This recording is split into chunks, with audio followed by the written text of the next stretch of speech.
After practicing what you taught me in week 1 and week 2, so this is just 2 weeks of mindfulness. Subscribe and hit the bell icon to never miss an update from Synchro Shakti. Sometimes you just want to make peace with this person and you don't know how to heal the pain between you both and you're so tired of the constant fights and conflict.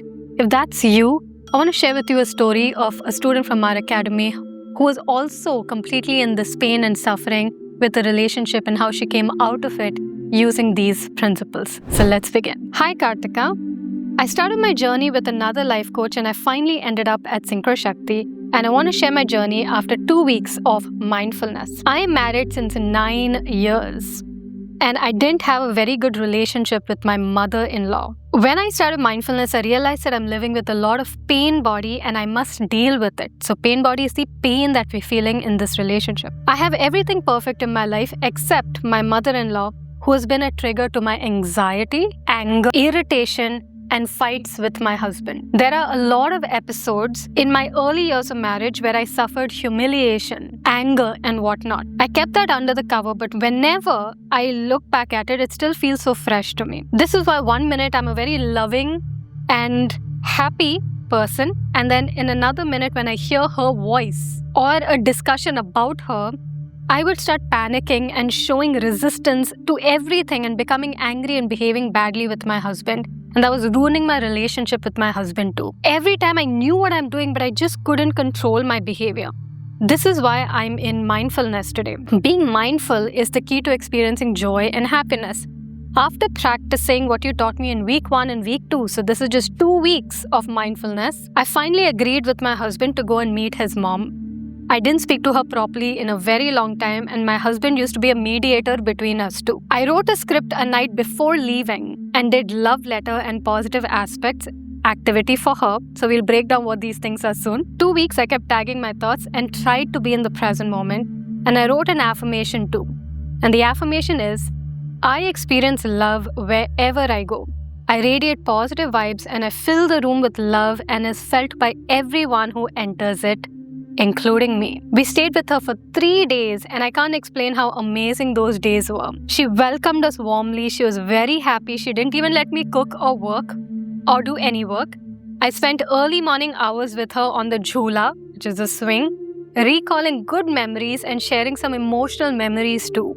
We talked for hours, shed some tears together, had a good laugh too, and we took long drives with my son, my husband, and my brother-in-law. She bought my son so many gifts, made lots of papad and other eatables for him. I did not show any resistance towards her, and there are few things that did annoy me, but I reminded myself 3 things. Either I accept, or I solve it, or I leave. I decided to accept her the way she is, and I am feeling so proud of myself, and I wish I knew mindfulness earlier. I always used to say that a mother-in-law can never be my mom. But I broke that belief and accepted her as my second mom, and I felt thank you for raising her son and getting us married. Hashtag tagging thoughts, hashtag mindfulness. Thank you, Katka, again for bringing mindfulness and transforming the lives of many. Okay, so let's break down the story. So now we see 2 things. So we see a night and day difference in the same relationship, but it's the exact same 2 people. At first, the relationship was very strained. There was a lot of fighting, there was anxiety, there was irritation, there was anger, there was insults, there was humiliation. And then cut to this scene 2 weeks later of inner work that the student did. The same person, same 2 people, they're sitting together on a swing and they're bonded. They're crying together, they're laughing together, they're sharing memories together, even the not so good memories, and they're in that bonded state, that oneness state. That's called harmony. Now, the only difference here is not the people, but the inner energy that changed. So let's look at what she did. Let's put the list together here so you can also take note from that. So the first thing you know is she spoke about healing her own emotional pain. Instead of waiting on the mother-in-law to be different, she just worked on the way she was feeling around the mother-in-law and healing her emotional pain. So this was the first one. We call this pain body meditation. The second one, she spoke about tagging thoughts. Tagging thoughts is exclusively ours from Synchro Shakti Academy because it was from my journey of trying to heal anxiety and all of that. It's a long story. But to make it very easy to understand, when you notice that you're thinking about the past, or you're thinking about the future, or you're thinking a certain type of thought, once you notice that thought, you can give it a tag, a little name, and say, okay, past thought. and then come back to the present moment. Whatever you were doing in this moment, come back to it.